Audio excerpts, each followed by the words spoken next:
Assalamualaikum warahmatullahi wabarakatuh dan salam sejahtera. Saya Hairi bin Kasman, nombor metrik 290134.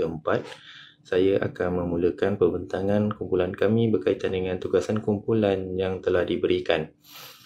Perundingan antara budaya amat penting dalam hubungan antarabangsa bagi sesebuah negara dengan negara yang lain. Akan tetapi dalam perundingan antara budaya ini terdapat cabaran utama iaitu perbezaan budaya dan bahasa. Bagi menangani cabaran utama ini, satu langkah sistematik dan efektif perlu diambil bagi memastikan matlamat perundingan dapat dicapai dengan jayanya. Untuk mengupas dengan lebih lanjut, saya mempersilakan kawan saya untuk menyambung pembentangan ini. Assalamualaikum warahmatullahi wabarakatuh. Saya Azwan bin Amiruddin, nombor metrik 290108. Persiapan sebelum perundingan. Kita ada 3 kajian budaya dan protokol diplomatik Hostepede 2019. Yang kedua, meningkatkan kemahiran bahasa dan komunikasi non-verbal. Yang ketiga, memahami perbezaan komunikasi antar budaya HAL 2018. Assalamualaikum warahmatullahi wabarakatuh. Saya Mustaqim bin Ma'ali, nombor metrik 290200 akan menyambung pembentangan seterusnya. Strategi semasa perundingan. 1. Komunikasi berorientasi diplomasi Lewis 2019.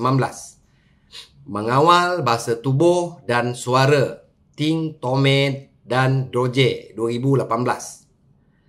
2. Teknik mendengar aktif dan kualifikasi Roger Freyson 2016. Assalamualaikum. Jadi saya Afiq bin Ajas, bernombor metrik 290093 akan menyambung slide.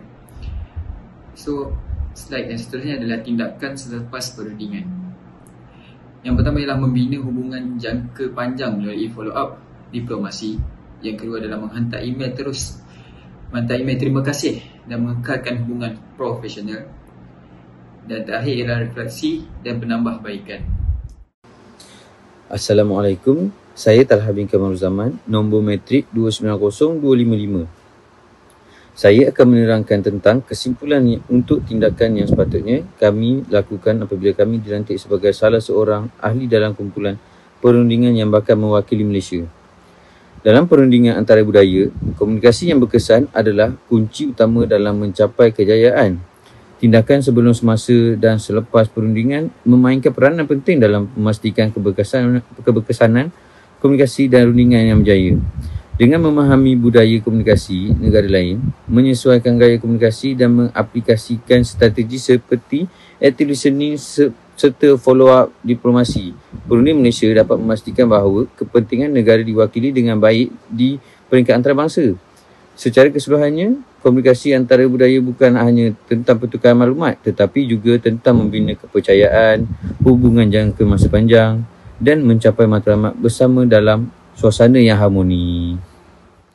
Dalam era globalisasi, perundingan antarabangsa memerlukan kefahaman terhadap perbezaan budaya dan bahasa antara sesebuah negara dengan negara yang lain. Ini kerana setiap negara mempunyai bahasa dan budaya mereka sendiri. Satu kesilapan komunikasi boleh menjejaskan hasil perundingan yang menyebabkan matlamat perundingan tidak dapat dicapai dengan jayanya. Terdapat 3 strategi utama yang boleh diambil bagi mengatasi masalah ini. Yang pertama, penyesuaian gaya komunikasi. Yang kedua, penggunaan bahasa badan secara efektif. Dan yang ketiga ialah kepekaan budaya dan empati.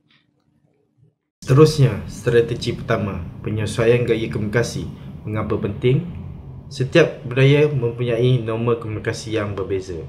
Mengelakkan salah tafsir dan meningkatkan kefahaman. Contoh antara delegasi Amerika Syarikat dan delegasi Asia. Penyelesaiannya adalah gaya komunikasi langsung, lebih tidak langsung dan berorientasi kesantunan. Sesuaikan nada suara, kejelasan ucapan dan pemilihan perkataan. Strategi kedua, penggunaan bahasa badan secara efektif. Bahasa badan merupakan berbeza mengikut budaya.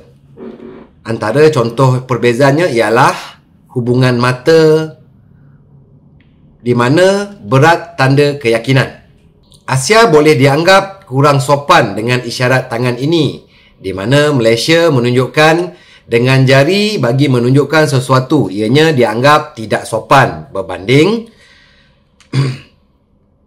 Amerika Syarikat menggunakan amalan biasa dan penyelesaiannya fahami norma komunikasi bukan lisan dari pihak lawan. Seterusnya adalah strategi 3, kepekaan budaya dan empati. Perkebaan budaya membantu dalam memahami perbezaan etika dan gaya komunikasi. Contoh, delegasi Jepun mengelak berkata tidak secara langsung untuk menjaga keharmonian. Yang kedua adalah fasa seperti kami akan mempertimbangkan mungkin bermaksud penolakan. Empati dalam perundingan, mengelakkan diri dalam perspektif pihak lawan. Yang kedua adalah menghormati nilai dan kepercayaan budaya mereka. Seterusnya, saya akan menerangkan tentang kesimpulan bagi 3 strategi komunikasi yang paling sesuai beserta justifikasi hujah kami yang dapat mengurangkan perbezaan budaya. Kesimpulannya, komunikasi antara budaya merupakan elemen penting dalam perundingan antarabangsa. Tanpa kefahaman yang mendalam mengenai perbezaan budaya, banyak salah faham boleh berlaku yang akhirnya menjejaskan hasil perundingan. Penyesuaian gaya komunikasi, penggunaan bahasa badan secara efektif dan pengamalan kepekaan budaya serta empati adalah 3 strategi utama yang dapat membantu mengurangkan perbezaan budaya dan meningkatkan keberkesanan komunikasi. Dengan memahami dan mengadaptasi strategi ini, seorang perunding dapat mengelakkan salah faham, meningkatkan persefahaman serta memastikan kejayaan dalam perundingan antarabangsa. Itu sahaja. Sekian, terima kasih.